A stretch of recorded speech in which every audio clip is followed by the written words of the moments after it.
The Duke of Ravenscar crossed the entire length of the Hartwell ballroom, past 400 candles and 300 staring guests, and stopped before a woman in a borrowed gray domino mask that no one in the room could name. He did not bow. He took the edge of her mask between two gloved fingers, and in front of the betrothed heiress waiting for him at the dais, in front of his own grandmother and the king's envoy and every gossip in the county, he lifted it from her face. A footman dropped a tray. The orchestra faltered on a single sustained note and then stopped altogether. The woman beneath the mask was Selene Marsh. Not the daughter of the house, not titled, not invited, but the seamstress's assistant, who'd been hired 3 days earlier to mend the torn hems of the guests, and had been forbidden, on pain of dismissal, from setting one slippered foot above the servant's stair. Her green eyes did not drop. Her chin did not fall. And the Duke, who had not smiled in public in 7 years, who had buried one wife and refused 11 matches, and was called the Iron Duke behind his back and worse to his face, looked at this nobody in a maid's gray wool and said, low enough that only the first ring of guests could hear and loud enough that they would repeat it for a decade, "There you are. I've been looking for you for 19 years." Selene Marsh had been told to stay below stairs. She had a single instruction, given to her by Mrs. Pell, the housekeeper, in a corridor that smelled of beeswax and cold ash. And the instruction was this: mend what tears, fetch what is dropped, and do not be seen. She was good at not being seen. She had spent her whole life learning it, the way other girls learned the pianoforte. She knew how to stand so still in a doorway that footmen walked past her as if she were a coat stand. She knew how to carry a basket of torn silk through a crowd and have not one pair of eyes follow her. Invisibility was the only inheritance her mother had left her, and she had polished it until it shone. But the Duke had seen her. That was the thing the whole room could not understand, the thing that would keep the candles burning low in 100 drawing rooms for weeks. He had come down the great staircase at the stroke of 10, exactly when he was meant to, with the Iron Duke's cold gray eyes sweeping the assembly the way a man counts cattle. And somewhere between the third stair and the floor, those eyes had stopped on a girl in gray who was kneeling in the shadow of a pillar with a needle in her hand, repairing the ripped flounce of a Viscountess's gown. And he had not looked away again. There was a child at the edge of the room who saw it first.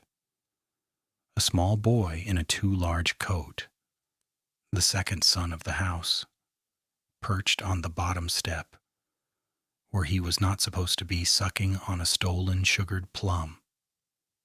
He watched the great Duke walk past the orchestra, past the supper tables, past the heiress in her diamonds, and he tugged his nurse's sleeve and said, in the carrying voice of the very young, "Why's the cross man crying?" And the nurse hushed him, but several heads turned, because the boy was not entirely wrong. The Duke of Ravenscar was not crying, but there was something in his face that none of them had a word for, a kind of grief that has finally been allowed to stop being grief. Lady Augusta Hartwell, the heiress, the woman the Duke was meant to be courting that very night, stood at the dais in 800 pounds of French silk and felt the floor tilt under her. She had been promised this man. Her father had spent 2 seasons and a small fortune arranging it, and now he was across the room with his hand still half raised toward the face of a servant, and the whole county was watching. And Lady Augusta did the only thing a woman of her breeding could do. She laughed, a bright, brittle laugh that cracked at the edges, and she said to the dowager beside her, loud enough to be heard, "How charming! The Duke has found a kitchen mouse." The cruelty landed. A few nervous titters answered it. And Celine, standing exposed in the center of 400 staring faces, did not flinch, because she had been called worse by better people, and because she had just understood something the Duke had said that no one else in the room had heard correctly. 19 years. He had said he had been looking for her for 19 years. And Celine was 19 years old. If you have ever watched a person stand alone in a crowd that has decided to despise her and felt some stubborn part of yourself rise up and wish against all sense to see her proven right, to see the room that laughed go silent and the proud face crumble and the one they dismissed lift her chin and turn out to be worth more than every titled soul who sneered, then you already understand the only kind of story I tell on this channel. Take one moment before the candles burn any lower and subscribe, because the overlooked girl in the borrowed gray mask is exactly the woman these tales are built to vindicate, and what was sealed inside that locked green diary, what the Duke knew, what the codicil named, and why a man of iron crossed a ballroom to claim a seamstress in front of the whole county, is the part I have been waiting to tell you. Stay with me. The mask is only the beginning. Mrs. Pell, the housekeeper, pushed forward through the crowd with her face the color of tallow, because this was a disaster of the kind that ended careers, and the seamstress's assistant was hers to manage. She reached for Celine's elbow to drag her bodily from the floor, hissing, "You wicked, scheming creature, what have you done?" And the Duke's voice cut across the ballroom like a blade laid flat on a table. "Take your hand off her." He did not raise his volume. He did not need to. Mrs. Pell's fingers sprang open as if the girl's arm had burned her. "She has done nothing," the Duke said, "except be born, which is more than most of you have managed to do gracefully." He turned to the king's envoy, a thin, clever man in dove gray, who had been sent to observe this very match. "Send for Mr. Aldous Crane, the solicitor, tonight. Tell him the matter of the Ravenscar codicil is no longer sealed." The envoy went white, then thoughtful, and slipped from the room. To understand why the Iron Duke crossed that floor, you have to go back 3 days, to the morning Selene Marsh came to the great house with everything she owned in a carpet bag and a long, flat wooden box under her arm. The box was the only thing she truly cared about. It had belonged to her mother. Inside it, wrapped in oilcloth, were a seamstress's tools, silver scissors, bone bobbins, a thimble worn smooth, and beneath the false bottom that her mother had built with her own hands, a small book bound in cracked green leather with a brass lock and no key. The diary. Celine had never been able to open it. The lock had no give, and the key had gone into her mother's grave with her 3 winters ago, or so she had always believed. She carried the locked diary the way some people carry a faith they cannot quite explain, certain only that her mother had hidden it for a reason and that the reason had a shape she could not yet see. The housekeeper had looked her up and down in the kitchen passage and decided she would do. There was a great ball coming. The Hartwells were hosting half the peerage, and a girl who could mend silk invisibly and keep her mouth shut was worth her wages. Celine was given a cot in the attic, a gray wool dress, and the single instruction, "Do not be seen." She had nodded. She had meant to obey. She had no ambition above the hems of other women's gowns and a quiet room of her own someday. She did not know that the great house she had walked into was the very house her mother had fled 20 years before in the dark, carrying a child not yet born in a secret heavy enough to drown her. The other servants did not warm to her. There was a scullery maid named Birdie who shared her crusts, and an old footman named Fenwick who had been in service 40 years and had eyes that missed nothing. And apart from those two, Celine kept her own counsel. On the second night, Fenwick found her in the sewing room past midnight, the locked diary on the table before her thumb working uselessly at the little brass lock by the light of a single candle. He did not ask what it was. He looked at the book for a long moment, and his weathered face went strange and still, and he said only, "I knew a green book like that one, long ago, in this house." And then he had gone, and Celine had sat a long time with her heart beating in her throat, because Fenwick had said it as if the book were a ghost he had hoped never to see again. The Duke of Ravenscar had arrived on the third day, the day of the ball, and the whole house had turned upside down to receive him.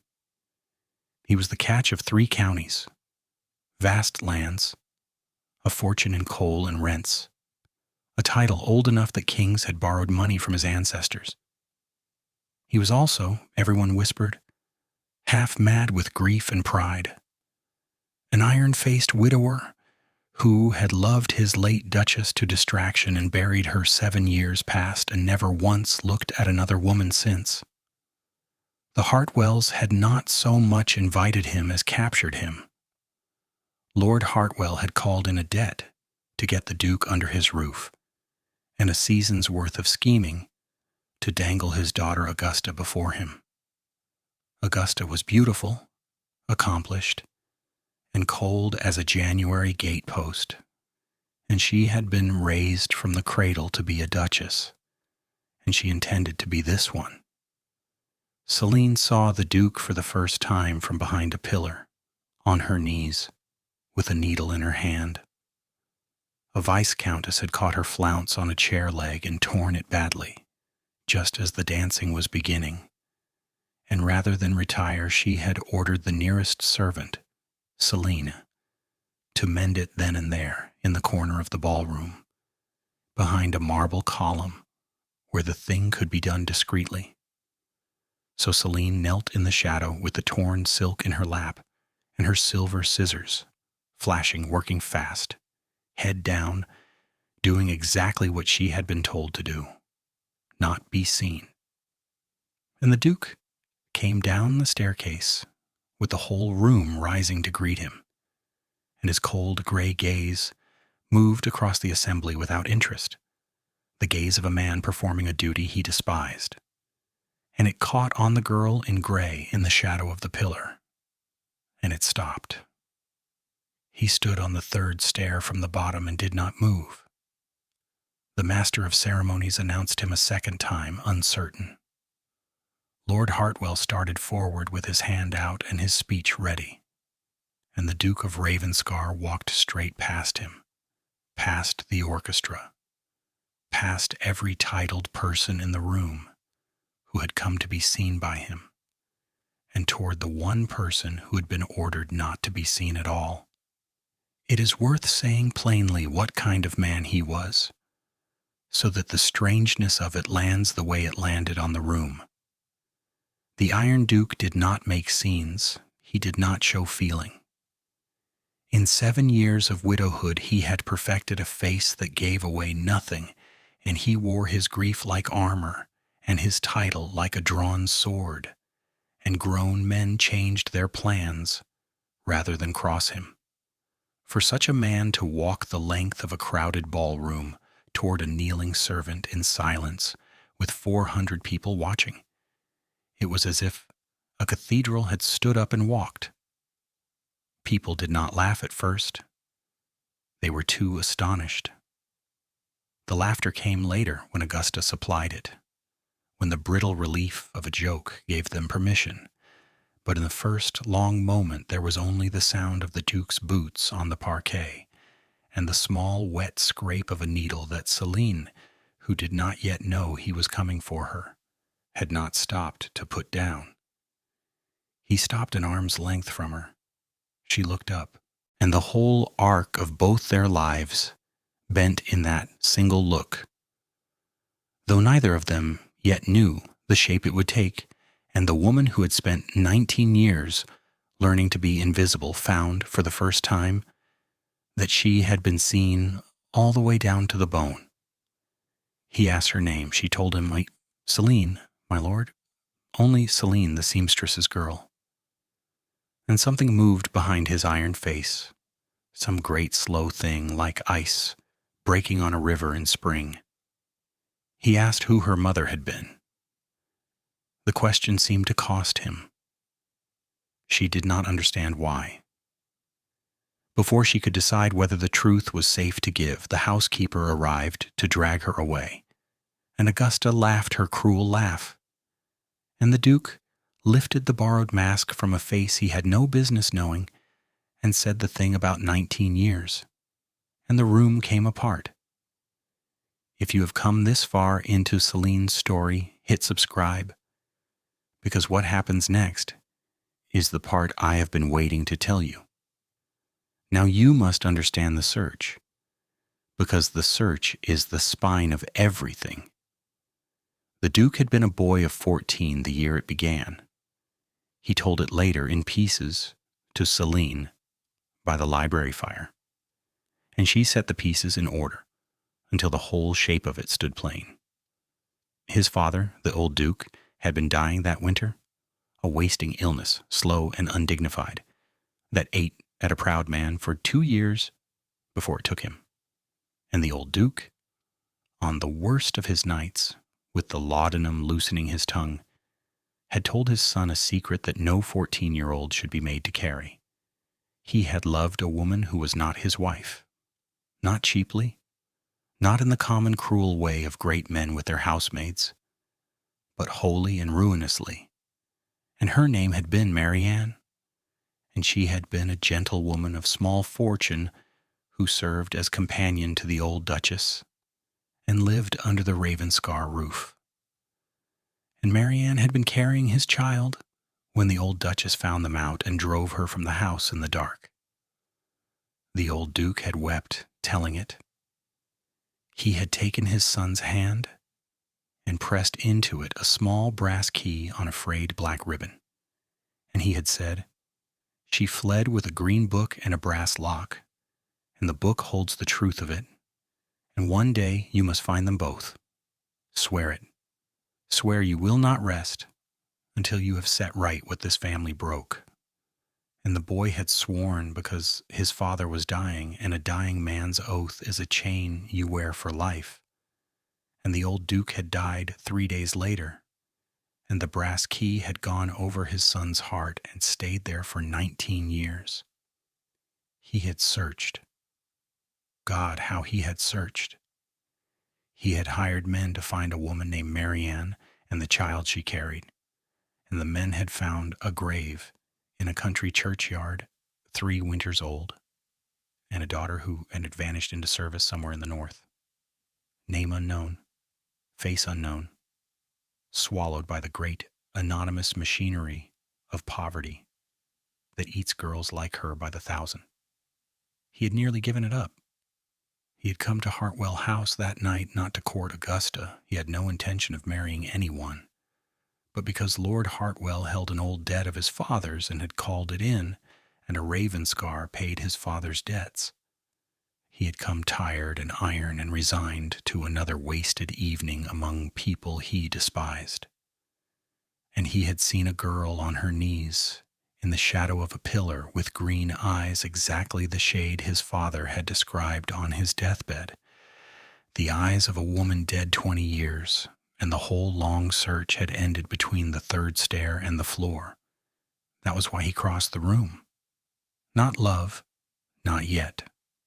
Recognition, the keeping of an oath, the end of 19 years. Mr. Aldous Crane arrived at Hartwell House a little before midnight, summoned from his bed in the county town, a dry, precise man with a leather case and the manner of someone who has spent 40 years keeping other people's secrets and is privately delighted to finally spend one. The Duke received him in Lord Hartwell's own library, having commandeered it without asking, and he had Celine brought up from below stairs and seated in a chair by the fire, as if she were a guest and not a servant who 3 hours earlier had been forbidden the upper floors. Augusta insisted on being present. Lord Hartwell insisted on being present. The Dowager Ravenscar, the Duke's formidable grandmother, had herself wheeled in by a footman and parked by the window like a small, fierce monument, and she watched Celine with eyes that gave away nothing. The Duke stood by the mantel and told them the rest of it, the part even he hadn't known until the men he hired pieced it together.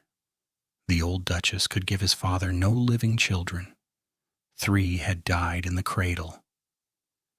And so the old Duke, dying and desperate for an heir of his own blood, had done a thing both reckless and, in the strange machinery of the law, just barely possible. He had drawn up a codicil. In it he acknowledged the child Marianne carried as his own, his true issue, and provided that, should that child ever be found and proven, that child, son or daughter, would inherit a sealed portion of the Ravenscar estate, set aside for exactly that purpose. But the old Duchess had found the codicil before it could be lodged with the courts. And the old Duchess, proud beyond bearing, had driven Marianne from the house that same night, pregnant and disgraced, with nothing but a carpet-bag and a small green diary in which Marianne had written, day by day, the whole truth of it, names, dates, the old Duke's own words, and the existence and the hiding place of the codicil itself. Celine sat very still by the fire. The long, flat wooden box was on her knees. She had brought it up with her because she brought it everywhere. And as the Duke spoke, her hands had gone of their own accord to the false bottom her mother had built, and lifted it and drawn out the small book, bound in cracked green leather, and the whole room turned to look at it. And the Dowager Ravenscar made a sound like a struck bell. The Duke crossed the library and knelt, the Iron Duke, on one knee on Lord Hartwell's carpet, and he drew from inside his coat the small brass key on its frayed black ribbon, the key he had carried over his own heart for 19 years. "My father told me," he said very low, "that the woman he loved fled with a green book and a brass lock, and that the key would find its way to the truth. He made me swear the night he died that if I ever found the lock, I would not rest until I had set right what my family broke." He held the key out across the firelight. "I've been looking for 19 years, for a green book, for a brass lock, for Marianne's child." His gray eyes lifted to Celine's face. "For you." The key fit. Of course it fit.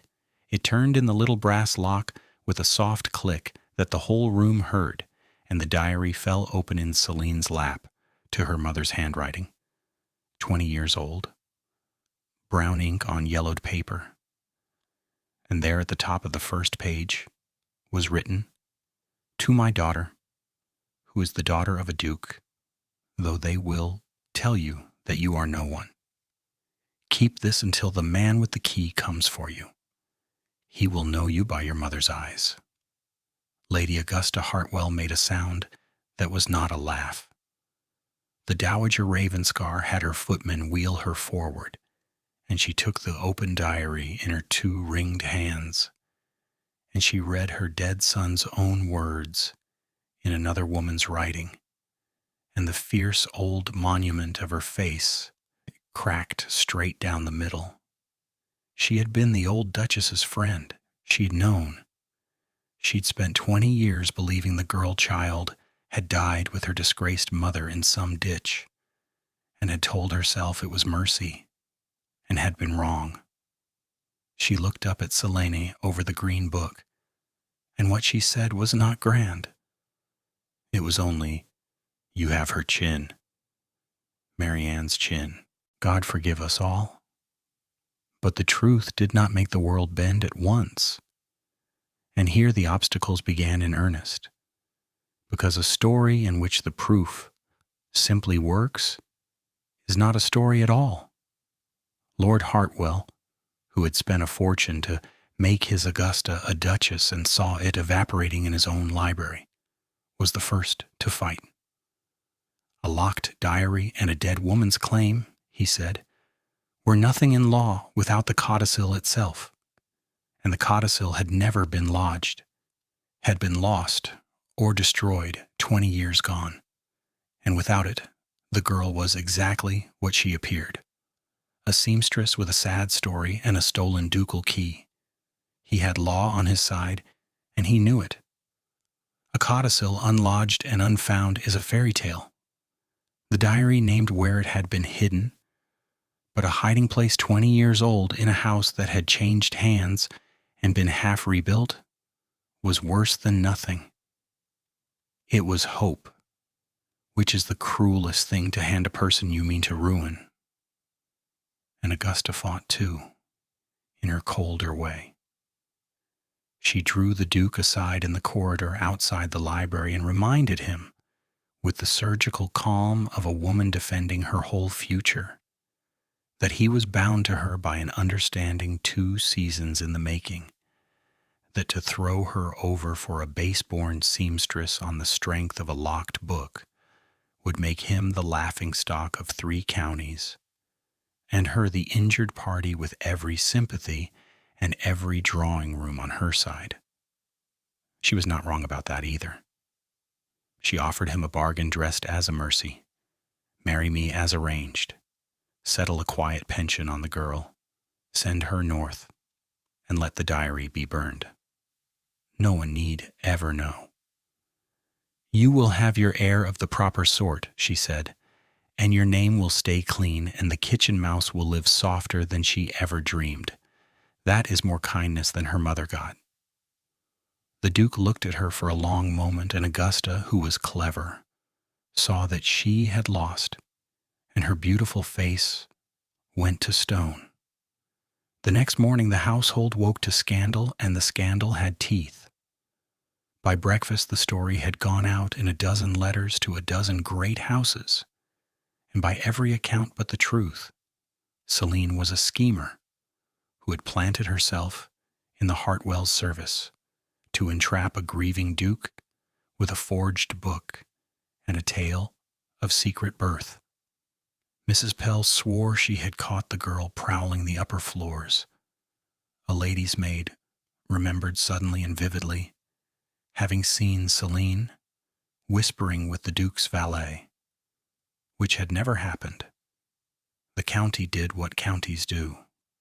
It decided the version that was most entertaining and least inconvenient to the powerful, and that version made Selene a fortune hunter and Augusta a wronged angel. Wherever the tale traveled, Selena's chin stayed high in the telling, and somehow that only made it worse, because a humble fraud weeps and begs, and this girl did neither, and people distrust a woman who will not perform her own ruin. Selene bore it the way her mother had taught her to bear things. She did not argue. She did not defend herself in the corridors.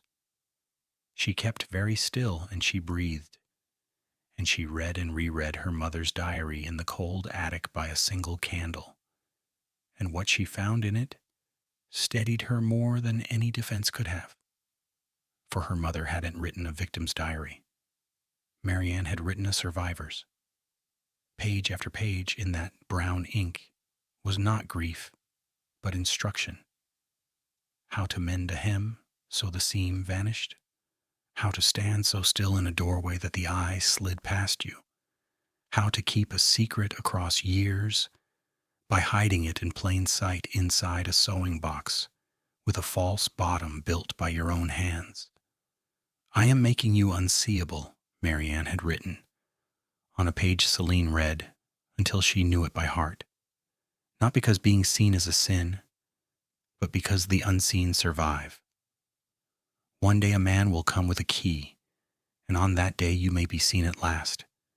And on that day, my daughter, you must not be afraid of it. Hold the book, hold the lock. The truth keeps. I have made sure of it. Silon de di. Celine understood then that her mother had not been hiding from shame. She had been guarding a weapon, and the weapon was the truth, and she had built her daughter into its scabbard. It was Fenwick who turned hope into proof. The old footman, 40 years in service, who had said he knew a green book once in this house. He came to Selene in the gray hour before dawn when the great house was full of sleeping, scandalized guests, and he could not meet her eyes at first because he had carried his own silence for 20 years and was ashamed of how long. He had been a hall boy of 19 the night Marianne was driven out. He had loved her in the hopeless, mute way of a servant for a gentlewoman, and he had watched the old Duchess burn what papers she could find in the morning room grate, and he had seen with his own young eyes the old Duke, already ailing, half broken by what his wife had done, slip a sealed packet into a gap behind a loose stone in the cellar wall and press his finger to his lips and weep. Fenwick had said nothing for 20 years. There had been no one safe to say it to, and a footman who accuses a duchess of burning a child's birthright does not keep his place or his neck. But he had never once forgotten the stone. I should have spoken when your mother lived, he said to Celine, his voice cracking on it. I told myself there was no use. I told myself a great many things. But I knew her, miss. I knew Marianne. And you've her chin, like the old lady said, and her way of going still. I'll not carry it another day. He led her and the Duke down through the cold kitchen passages, past the sleeping scullery where Bertie's breath fogged in the chill, to a part of the cellars that had been bricked over a generation ago and forgotten, and he set his old hand flat against a particular stone in the damp wall and said, There. He put it there. I'd swear my soul on it. The Duke pulled the stone himself, with his bare hands, his ducal gloves stuffed in his pocket, and the old mortar tearing his fingers until they bled. And Celine held the candle close, and Fenwick stood with his hat crushed against his chest like a man at a graveside. The stone came free with a grinding sigh, and behind it, wrapped in oilcloth gone black with 20 years of damp and dark, was the old Duke's codicil, sealed, signed, witnessed, and dated, naming Marianne's child, his acknowledged issue, and heir to the sealed Ravenscar portion. The red wax seal was unbroken. It had been waiting in the dark for 20 years for someone with the courage to look. Celine held it in her two hands in the candlelight of the cold cellar. The proof of who she was, the document her mother had died, protecting and never seen recovered. And she did not weep in triumph. She breathed. She stood very still and she breathed, the way her mother had taught her to be still. And she understood at last that the invisibility her mother had given her had not been a curse, but a hiding. That Marianne had made her daughter unseeable to keep her alive long enough for the man with the key to come, and had filled a green diary with the map back to this exact stone, trusting across 20 years in her own grave that someone someday would be brave enough and faithful enough to read it and dig. What followed, the law and the gossip both, took its course over the weeks after. And I will tell it plainly because the genre of this story is not the courtroom but the heart. The codicil, sealed and witnessed and corroborated to the letter by the dates and names in Mary Ann's diary, was unbreakable. Mr. Crane confirmed it. The Dowager's considerable will and the weight of the Ravenscar name saw it lodged and proven before any judge could be persuaded to look the other way. Celine Marsh. For the Dowager declared that the girl should keep her mother's name. Marsh, the name she had survived under, and not be made over into anything to suit anyone's comfort, was acknowledged the natural and provided for daughter of the late Duke of Ravenscar, kin to the Dowager by blood, and possessed in her own right of the sealed portion, lands in the north, a house, an income that made her, overnight, a woman of independent fortune. The seamstress's girl who had owned a carpet bag and a locked book was, by the turning of a single brass key, one of the wealthiest unmarried women in 3 counties. Lord Hartwell did not apologize. Men of his kind rarely do. He simply found, over the following season, that his invitations went unanswered and his debts came due, and his daughter's brilliant prospects had a way of evaporating in every drawing room, where the story of the kitchen mouse was now told the right way round. And it was told everywhere, and in every telling the fraud turned out to be the truth, and the wronged angel turned out to be the one who had laughed first. No one stood up and denounced Augusta. No one needed to. The county simply quietly turned the way a tide turns, without anyone deciding it. Augusta married within the year, respectably and joylessly, a baronet with gout and a temper, and was seen at the assemblies wearing last season's diamonds with a smile pulled tight as a stitched seam.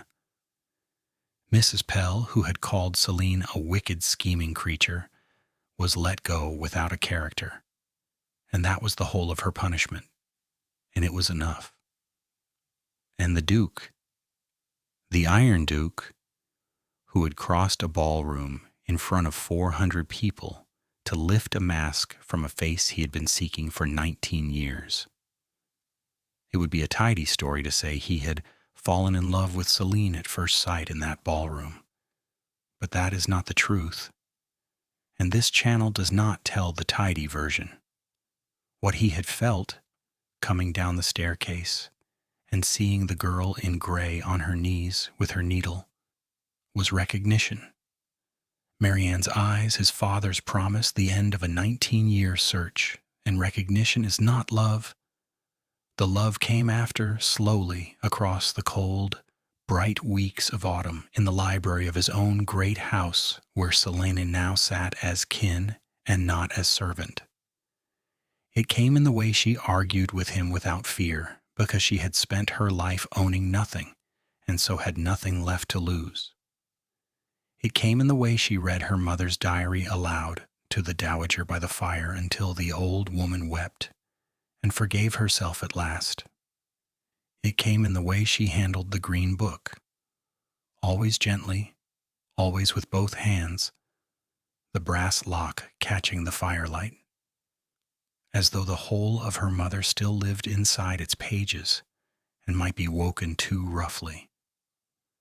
For Celine refused him the first time he asked. She stood in the great library with the diary held against her chest, and she said she would not be a thing he had found. She would not be a promise he had kept to a dead man, or a wrong his family had set right, or a penance dressed up as a proposal. She had spent 19 years being no one, and a single autumn being a scandal, and she would not now be a duke's act of conscience. She would take her mother's lands and her mother's name and her mother's diary, and she would be, for the first time in her life, visible on her own account. beholden to nothing and no one. You came for me because you swore to, she told him, and her voice did not shake. That is the finest reason in the world to find a person. It is a poor reason to marry one. And the Duke, and this is the part the Dowager loved best to tell in her last years, to anyone who would sit by her fire, the Duke did not command, and did not sulk, and did not invoke his title or his fortune, or even his father's oath. He simply came back, every week across the winter to her northern house, with nothing to offer that she did not already have. He brought her no jewels and no settlements. He brought her once a single spool of midnight blue silk thread, the finest in the county, because he had remembered that she had once been the best needle in 3 counties and might like, now that she need not sew for anyone, to sew something only for herself. He brought her another week a chair built low and broad to the exact measure of a woman who liked to work with a book open on her knees. He brought her his father's letters, unsealed, so that she might read in the old Duke's own hand how wholly her mother had been loved, and know that she had been born of love and not of shame. He asked nothing.